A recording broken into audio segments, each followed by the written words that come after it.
حضرت عبداللہ بن مسعود رضی اللہ تعالی عنہ کا کلام ہے، جسے علامہ ابن قیم رحمۃ اللہ علیہ نقل فرما رہے ہیں۔ قال رجل عنده، عبداللہ بن مسعود رضی اللہ تعالی عنہ کی مجلس میں ایک شخص نے یہ کہا کہ میں یہ چاہتا ہوں کہ قیامت کے دن میں اصحاب الیمین، یعنی جن لوگوں کو نامہ عمل دائیں ہاتھ میں ملے گا، میں ان میں سے ہو جاؤں اور میں مقربین میں سے ہو جاؤں۔ حضرت عبداللہ ابن مسعود رضی اللہ تعالی عنہ یہ بات سن کر ارشاد فرمانے لگے، تم تو یہ تمنا کر رہے ہو کہ میں اصحاب الیمین، یعنی ان لوگوں میں سے ہو جاؤں جنہیں نامہ عمل سیدھے ہاتھ میں ملے گا اور جو اللہ کے مقرب ہوں گے۔ لیکن ہونا رجل ود انہ اذا مات لم یبعث، یعنی نفسہ، مگر فرمایا یہاں تو ایک ایسا آدمی بھی ہے جس کی تمنا یہ ہے کہ جب وہ مرے تو قیامت کے دن اسے نہ اٹھایا جائے۔ مراد اس سے اپنی ذات ہے کہ میں یہ چاہتا ہوں کہ مرنے کے بعد مجھے نہ اٹھایا جائے، اس لیے کہ اللہ کے سامنے میں کس حال میں حاضر ہوں گا، میں کیا عمل لے کر اللہ کے پاس جاؤں گا، میں کس منہ سے اللہ سے تقاضا کروں گا کہ اے اللہ تو مجھے اصحاب الیمین دائیں ہاتھ والوں میں بنا لے۔ میرے پاس تو وہ عمل نہیں ہے، میں کیسے یہ کہوں گا۔ ایک مرتبہ ارشاد فرمایا کہ جس کو کوئی خیر ملتی ہے اللہ تبارک و تعالی ہی اسے یہ خیر عطا کرتا ہے، اور جو شر سے بچتا ہے اللہ ہی اسے شر سے بچاتا ہے۔ اور پھر اس کے بعد رسول اللہ صلی اللہ تعالی علیہ وسلم کا خطبہ نقل فرمایا۔ پیارے رسول صلی اللہ تعالی علیہ وسلم کا یہ خطبہ، افضل الکلام کلام اللہ، کلام میں سب سے بہترین کلام اللہ کا کلام ہے۔ وَأَفْضَلُ الْهُدَى وَأَفْضَلُ الْهَدْيُ هَدْيُ محمد صلی اللہ علیہ وسلم، اور سب سے بہترین چلنے کا راستہ وہ محمد صلی اللہ تعالی علیہ وسلم کا راستہ ہے۔ اور وَشَرُّ الْأُمُورِ مُحْدَثَاتُهَا، اور ارشاد فرمایا جو نئی چیزیں ایجاد کی جاتی ہیں ان میں سے جن کو دین کا حصہ سمجھ کر بنایا جاتا ہے وہ بدعت ہوتی ہیں۔ اس کے بعد حضرت عبداللہ بن مسعود رضی اللہ تعالی عنہ نے عالم کی شان کو بیان فرمایا، عالم کی پہچان کو بیان فرمایا۔ ارشاد فرمایا ینبغی لحامل القرآن ان یعرف بلیلہ اذا الناس نائمون، حافظ قرآن، عالم قرآن، قرآن کریم کا عالم، قرآن کریم کو سمجھنے والا، حامل قرآن، وہ اس طرح سے ہونا چاہیے ان یعرف بلیلہ، وہ اپنی راتوں سے پہچانا جاتا ہے، اذا الناس نائمون، جب لوگ سو رہے ہوتے ہیں، یہ راتوں میں قیام کر رہا ہوتا ہے۔ وَبِنَهَارِهِ اذا الناس مفطرون، اور حافظ قرآن اور عالم دین وہ اپنے دن سے پہچانا جاتا ہے، دن کو وہ روزے سے ہوتا ہے اور لوگ کھا پی رہے ہوتے ہیں۔ وَبِحُزْنِهِ اذا الناس يَفْرَحُونَ، اور عالم دین حافظ قرآن غم زدہ رہنے سے پہچانا جاتا ہے، جب لوگ ہنس رہے ہوں، جب لوگ خوش ہو رہے ہوں تو یہ غم زدہ ہوتا ہے۔ وَبِبُكَائِهِ اذا الناس يضحكون، اور حامل قرآن پہچانا جاتا ہے رونے سے، اذا الناس یضحکون جب لوگ ہنس رہے ہوں، وبصمتہ اذا الناس یخوضون اور جب لوگ فضول بحث مباحثے کر رہے ہوں۔ حامل قرآن، حافظ قرآن، قاری قرآن وہ چپ ہوتا ہے، چپ ہونے سے پہچانا جاتا ہے، خاموشی سے پہچانا جاتا ہے۔ وَبِخُشُوعِهِ إِذَا النَّاسُ يَخْتَالُونَ اور وہ خشوع اور خضوع سے پہچانا جاتا ہے جب لوگ تکبر کر رہے ہوں۔ پھر ارشاد فرمایا يَنبَغِي لِحَامِلِ الْقُرْآنِ أَن يَكُونَ بَاكِيًا محزوناً حکیماً سلیماً سکیناً حلیماً۔ فرمایا حامل قرآن کیسا ہونا چاہیے، عالم دین کیسا ہونا چاہیے؟ باکیاً رونے والا ہو، اللہ کے خوف سے رونے والا ہو، محزوناً غمگین ہو، ہر وقت اسے ایک غم لگا ہوا ہو۔ کیوں؟ اس لیے کہ وہ رسول اللہ صلی اللہ تعالی علیہ وسلم کا وارث ہے، اور پیارے رسول صلی اللہ تعالی علیہ وسلم کان رسول اللہ صلی اللہ علیہ وسلم دائم الفکرہ متواصل الاحزان، آپ ہمیشہ غمگین رہتے تھے، گو کہ ہنس بھی رہے ہوتے تھے، بات چیت بھی کر رہے ہوتے تھے، مذاق بھی کر رہے ہوتے تھے، مگر اندر سے آپ غمگین رہتے تھے۔ آپ کو امت کا غم ہوتا تھا، آپ کو اپنی امت کا غم ہوتا تھا۔ اس امت نے کب پیار سے محبت سے اپنے حبیب صلی اللہ تعالی وسلم پر درود پڑھا ہو، رات کو تنہائی میں اٹھ کر اس امت کے جوان نے، اس امت کے بوڑھے نے، اس امت کے بچے نے رسول اللہ صلی اللہ علیہ وسلم کی محبت میں ہدیہ درود پیش کیا ہو، وہ تو ہر وقت ہمارے بارے میں غمگین تھے، مگر ہم نے رسول اللہ صلی اللہ تعالی علیہ وسلم کا کتنا حق ادا کیا۔ تو اس لیے ارشاد فرمایا کہ حامل قرآن، عالم دین وہ باقی رونے والا ہوتا ہے، محزون غمگین ہوتا ہے، حکیم حکمت اور دانائی والا ہوتا ہے، حلیم تحمل مزاج بردبار ہوتا ہے، سکین جلد باز نہیں ہوتا،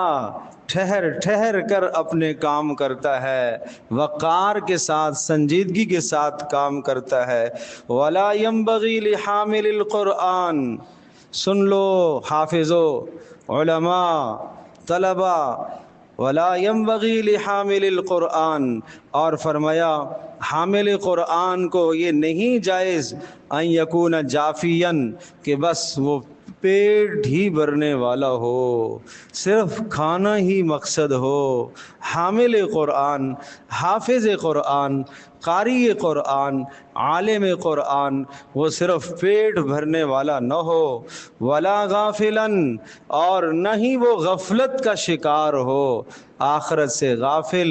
نماز سے غافل، تلاوت سے غافل،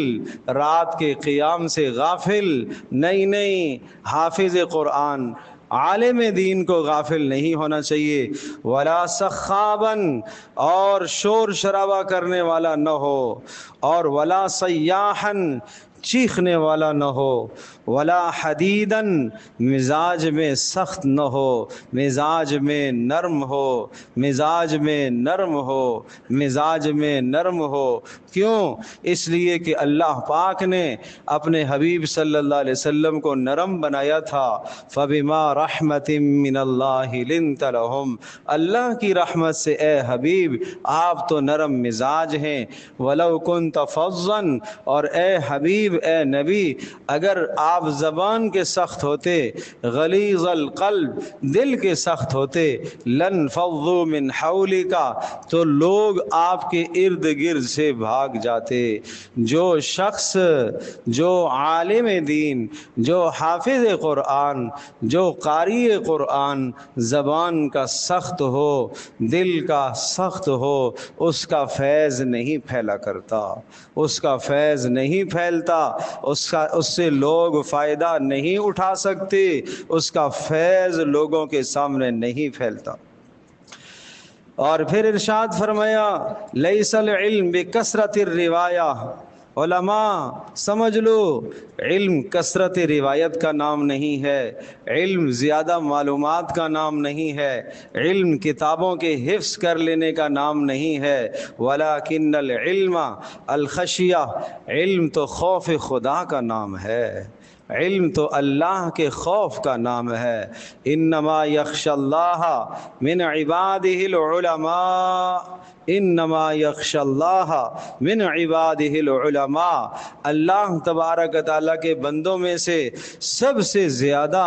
اللہ سے خوف رکھنے والے علماء ہی ہوتے ہیں، علماء ہی ہوتے ہیں، اس لیے کہ جو جتنا اللہ کو پہچانے گا اتنا اللہ کا ڈر رکھے گا، جو جتنا اللہ کی معرفت اختیار کرے گا اتنے اللہ کے حقوق ادا کرے گا۔ رسول اللہ صلی اللہ تعالی علیہ وسلم اللہ کو مجھ سے، آپ سے، پوری انسانیت سے زیادہ جانتے تھے، اللہ کو زیادہ جانتے تھے، اللہ کی زیادہ معرفت رسول اللہ صلی اللہ علیہ وسلم کو حاصل تھی، تو اسی کے نتیجے میں ساری راتوں کو رسول اللہ صلی اللہ علیہ وسلم قیام فرماتے تھے۔ آپ کے قیام کا یہ حال ہوتا تھا، الف لام میم، سورہ بقرہ، سورہ آل عمران، سورۃ النساء، سورۃ المائدہ ایک رکعت میں پڑھا کرتے تھے، رات کو ایک رکعت میں رات کو پڑھا کرتے تھے۔ حالانکہ آپ کو کیا خوف تھا، حالانکہ آپ کے لیے تو کائنات بنی ہے، حالانکہ آپ کے لیے تو جنت کا فیصلہ ہے، حالانکہ آپ کے ہاتھ میں تو جنت کی چابی ہوگی، اس وقت تک کوئی نبی نہیں جا سکے گا جب تک رسول اللہ صلی اللہ علیہ وسلم نہ داخل ہو جائے۔ پھر بھی اس کے باوجود اللہ کا خوف اتنا تھا، اس کے باوجود اللہ سے تعلق اتنا تھا، تو جو علم رکھتا ہے اتنا ہی اس کے دل میں اللہ کا ڈر آتا ہے۔ حضرت عائشہ رضی اللہ تعالی عنہا نے یہ سوال پوچھ لیا، اے اللہ کے رسول، آپ کا قیام اتنا کہ آپ کے پاؤں مبارک میں ورم آ جاتے ہیں، پاؤں سوج جاتے ہیں، اتنا لمبا قیام کیوں کرتے ہیں؟ اللہ نے تو آپ کے گناہ بخش دیے۔ فرمایا افلا اکون عبدا شکورا، اللہ کا شکر گزار بننے کے لیے یہ کر رہا ہوں۔ تو جس کو جتنی نعمتیں اللہ نے عطا فرمائی ہیں، اللہ نے علم دیا ہے، اللہ نے اس راستے میں منتخب کر لیا، دین کے لیے اللہ نے منتخب کر لیا، قرآن کریم کی خدمت کے لیے اللہ نے منتخب کر لیا، علم دین کے حصول کے لیے، تحصیل کے لیے، سیکھنے اور سکھانے کے لیے اللہ نے اسے مختص کر لیا، خاص کر لیا، تو اور کچھ نہیں تو ساری رات کھڑے ہو کر اگر وہ شکر ادا کرے تو تب بھی یہ شکر کم ہے، تب بھی یہ کم ہے۔ اس لیے ارشاد فرمایا، یہ نہ سمجھنا کہ علم کثرت روایت کا نام ہے، علم تو خشیت کا نام ہے۔ اور پھر اگلا جملہ سنیے، ارشاد فرمایا انکم ترون الکافرہ، انکم ترون الکافرہ من اصح الناس جسما، تم جانتے ہو کافر بڑا تندرست ڈھیل ڈھول والا لگتا ہے، جسم اس کا تندرست تمہیں معلوم ہوتا ہے، مگر یاد رکھنا اس کافر کا جسم تو ٹھیک ہے اور اس کا دل سب سے زیادہ بیمار ہوتا ہے، اس کا دل سب سے زیادہ بیمار ہوتا ہے۔ اور مومن کو تم دیکھو گے نحیف ہوگا، دبلا پتلا ہوگا، جسم اس کا تو کمزور ہوگا مگر دل اس کا زندہ ہوگا، مگر دل اس کا زندہ ہوگا۔ خود عبداللہ ابن مسعود رضی اللہ تعالی عنہ جسم کے اعتبار سے نحیف اور پتلے بدن کے مالک تھے۔ ایک موقع پر رسول اللہ صلی اللہ تعالی علیہ وسلم نے کچھ بات کہی، ارشاد فرمایا، کچھ کام بتایا، اور حضرت عبداللہ ابن مسعود رضی اللہ تعالی عنہ کھڑے ہوئے اور دبلی پتلی ٹانگوں کو دیکھ کر، اور ٹانگیں اور شلوار بھی نصف پنڈلی تک اور دبلی پتلی ٹانگیں نظر آ رہی، تو صحابہ دیکھ کر مسکرانے لگے۔ عبداللہ بن مسعود کی ٹانگیں پتلی، رسول اللہ صلی اللہ علیہ وسلم نے فرمایا یہ اس کی پتلی ٹانگوں کو مت دیکھو، قیامت کے دن اس کے اعمال سب سے وزنی ہوں گے، سب سے وزنی ہوں گے، سب سے وزنی ہوں گے۔ عمل پر دار و مدار ہے، عمل پر اللہ کے یہاں نجات کا دار و مدار ہے، عمل پر اللہ کے یہاں فیصلے عمل پر ہیں۔ اور پھر ارشاد فرمایا لو مرضت قلوبکم وصحت اجسامکم، اور ارشاد فرمایا اللہ کی قسم اگر تمہارے دل بیمار ہوگے اور تمہارے جسم تندرست ہوگے تو پھر فرمایا لکنتم اہون علی اللہ من الجعلان، اللہ کی قسم اللہ کے نزدیک گٹر کے اندر غلاظت کے اندر ہونے والا جو کیڑا ہوتا ہے اس سے بھی تم گر جاؤ گے، اللہ کے ہاں تمہارا کوئی مقام نہیں۔ اگر تمہارے جسم تندرست ہوئے اور تمہارے دل مرے ہوئے اللہ کی قسم اللہ کے یہاں تمہارا کوئی مقام نہیں ہے، اور اس کیڑے سے بھی تمہاری حیثیت کم ہے جو نجاست کا کیڑا ہوتا ہے۔ اس لیے ارشاد فرمایا اپنے دلوں پر محنت کرو، اپنے دلوں کو سوچو، اپنے دلوں میں اللہ کی محبت کتنی ہے، کیا یہ اللہ کی محبت تہجد کے لیے اٹھاتی ہے کہ نہیں؟ کیا یہ محبت فجر کی نماز کے لیے بیدار کرتی ہے کہ نہیں؟ جگانے کی ضرورت نہیں ہے، الارم کی بھی ضرورت نہیں ہے، اندر محبت ہو جو جگا دے، اندر اللہ سے تعلق ہو جو جگائے، اندر تعلق ہو جو بے قراری پیدا کرے، وہ بے قرار ہو جائے، کروٹیں لے رہا ہو کہیں فجر نہ چھوٹ جائے، کہیں فجر نہ ضائع ہو جائے، یوں بے قرار ہوتا ہے ایمان والا، یوں بے قرار ہوتا ہے اللہ سے محبت کرنے والا کہ وقت نہ نکل جائے، بار بار گھڑیاں دیکھتا ہے وقت نہ نکل جائے، میرے رب کے سامنے جو بلاوے کا وقت ہے وہ وقت نہ نکل جائے۔ یہ اپنے دل میں دیکھنے کی ضرورت ہے، یہ محاسبہ کرنے کی ضرورت ہے، کیا اتنی محبت ہے جو تہجد کے لیے مجھے بیدار کرے، اتنی محبت ہے جو فجر کے لیے مجھے اٹھائے، اتنی محبت ہے جو سامنے گناہ آئے تو میری نظر نیچی ہو جائے، اتنی محبت ہے کہ زبان پر بےہودہ کلمہ آئے اور زبان بند ہو جائے، اللہ کی محبت میں نہیں بولتا جملہ، یہ جی تو چاہ رہا ہے بول سکتا ہوں، جھوٹ بھی بول سکتا ہوں، غلط جملہ بھی بول سکتا ہوں، مگر اللہ کی محبت مجھے یہ غلط جملہ نہ بولنے دے، اس کو کہتے ہیں ایمان۔ اللہ کا ڈر اتنا دل میں پیدا ہو جائے، اللہ کا خوف ایسا دل میں آ جائے، اللہ کا ڈر ایسا دل میں پیدا ہو جائے کہ انسان کانپ اٹھے گناہ سامنے آئے۔ کیا ارشاد فرمایا انما المؤمنون الذین اذا ذکر اللہ وجلت قلوبہم، ایمان والے کون ہوتے ہیں جب ان کے سامنے اللہ کا نام آئے تو ان کے دل خوف سے کانپ اٹھتے۔ یہ ہے ایمان کی نشانی، ادنا سے ادنا ایمان کی نشانی یہ سمجھائی۔ پوچھا اللہ کے رسول ایمان کیا ہے؟ آپ نے فرمایا جب تجھے تیری نیکی خوش کرے اور تجھے تیرا گناہ رنجیدہ کر دے، پریشان کر دے، تو پھر تو مومن ہے، فأنت مومن، آپ صاحب ایمان۔ یہ ایمان کا ادنا درجہ بتایا، ورنہ اگر یہ بھی نہیں ہے، جیسے بیمار آدمی کو کھانے کا ذائقہ نہیں پتہ چلتا، اچھی سے اچھی خوشبو نہیں پتہ چلتی، کیوں نہیں پتہ چلتی؟ بیمار جو ہوا، بیمار ذائقے کا ادراک نہیں کر پاتا، بیمار خوشبو کا ادراک نہیں کر پاتا، اس لیے کہ بیمار جو ہے جسم درست نہیں ہے اس کا۔ اسی طرح سے جس کا ایمان درست نہیں ہے وہ اچھے اور برے کی تمیز نہیں کر پاتا، نیکی کر کے خوشی نہیں ہوتی اسے، وہ نماز پڑھے گا رواج کے مطابق، نماز پڑھ کر لذت آ جائے، نماز پڑھ کر ایسی لذت جیسے اچھے کھانے سے ہوتی ہے، یہ لذت آ جائے، اس لذت کا کوئی حصہ مل جائے قرآن کریم کی تلاوت کر کے اس لذت کا کوئی حصہ نصیب ہو جائے،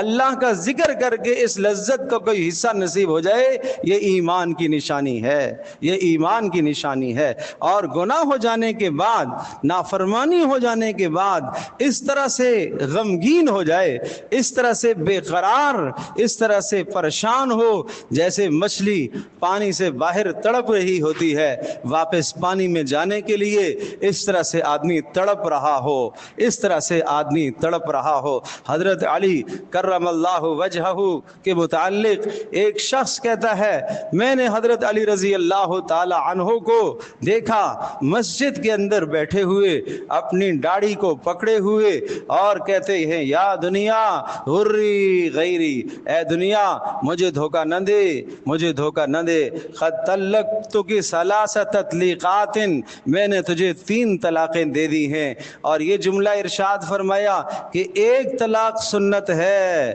مگر تجھے 3 اس لیے دے رہا ہوں تاکہ کوئی رجوع کی گنجائش ہی نہ رہے، تاکہ کوئی رجوع کی گنجائش ہی نہ رہے۔ اور پھر وہ راوی کہتا ہے میں نے دیکھا یہ تململ السلیم، جیسے سانپ کا ڈسا ہوا آدمی، سانپ کا ڈسا ہوا آدمی تڑپتا ہے، ایسے حضرت علی تڑپ رہے اور اپنے گناہوں کو یاد کر کر کے تڑپ رہے۔ واہ ذنوبا، واہ ذنوبا، ہائے میرے گناہ، ہائے میرے گناہ۔ اللہ کے مقرب لوگ تھے، اللہ کے برگزیدہ لوگ تھے، پیارے پیغمبر صلی اللہ تعالی وسلم کی محبتیں انہیں حاصل تھیں، پیارے رسول صلی اللہ علیہ وسلم کی مبارک زبان سے جنت کی بشارتیں حاصل ہیں، اس کے باوجود بھی گناہوں کا خوف ہی ہے، اس کے باوجود بھی راتوں کو بے قرار ایسے ہیں، راتوں کو بے قرار ایسے ہیں، اور راتوں کو تڑپنے کا یہ حال تھا اللہ کے سامنے۔ آئیے اس کا کچھ حصہ ہمیں بھی نصیب ہو جائے، اس پر ہم محنت تو کریں، تھوڑی سی تو محنت کریں۔ آئیے آج قرآن کریم کا 1 رکوع، کم از کم سوتے وقت 1 رکوع اس طرح سے ہم پڑھیں گے کہ میں اللہ سے باتیں کر رہا ہوں، زیادہ موقع نہ ملے، 1 رکوع اس طرح سے ترجمہ آئے یا نہ آئے، قرآن کریم دیکھ کر ٹھہر ٹھہر کر 1 رکوع میں آج اس طرح سے پڑھوں گا کہ میں اللہ سے ہم کلام ہو رہا ہوں، اللہ مجھ سے باتیں کر رہا ہے، اس طرح سے پڑھوں گا۔ نمبر 2، آج رات سونے سے پہلے 2 رکعت نماز نفل ایسے پڑھنے کی کوشش کروں گا کہ اول تا آخر کوئی مجھے دنیا کا خیال نہ آئے، شروع سے لے کر آخر تک کوئی خیال نہ آئے، محنت تو کروں، مشق تو کروں۔ آدمی جب مشق کرتا ہے، محنت کرتا ہے تو عادی ہو جاتا ہے اور دل میں ترکیز حاصل ہو جاتی ہے، دل ایک جگہ متوجہ ہو جاتا ہے۔ لیکن آدمی محنت نہ کرے اور کاموں سے اٹھ کر آیا، نماز میں مشغول ہو گیا، سلام پھیرتے ہی پھر جیب سے کاموں کو نکالا، تو نتیجہ یہی ہوگا کہ نماز میں یکسوئی نہیں ہوگی۔ تو ایک عرض یہ ہے کہ 1 رکوع تلاوت، دوسری عرض یہ ہے 2 رکعت نماز نفل، اور تیسری عرض یہ ہے 100 مرتبہ استغفار، استغفر اللہ من کل ذنب واتوب الیہ، یا یہ پڑھے استغفر اللہ الذی لا الہ الا هو الحی القیوم واتوب الیہ، اپنے سارے گناہوں کو سامنے رکھ کر اور آنسو بہا کر، نہیں رونا آئے، رونے کی شکل بنا کر اس طرح سے یہ 3 اعمال آج ہم کر کے تو دیکھیں، انشاءاللہ سب کریں گے انشاءاللہ۔ 1 رکوع تلاوت، 2 رکعت نماز نفل، 100 مرتبہ استغفار، اور اس کو ہم روزانہ کا معمول بنا لیں۔ یہ آج کا سبق ہے، اور اگلی نشست تک ہم دیکھیں کہ ہمارے اندر کتنا فرق آیا ہے اور کتنا ایمان میرا آگے بڑھا ہے، کتنی ایمان میں ترقی نصیب ہوئی ہے۔ اللہ مجھے بھی، آپ کو، ہم سب کو عمل کی توفیق عطا فرمائے۔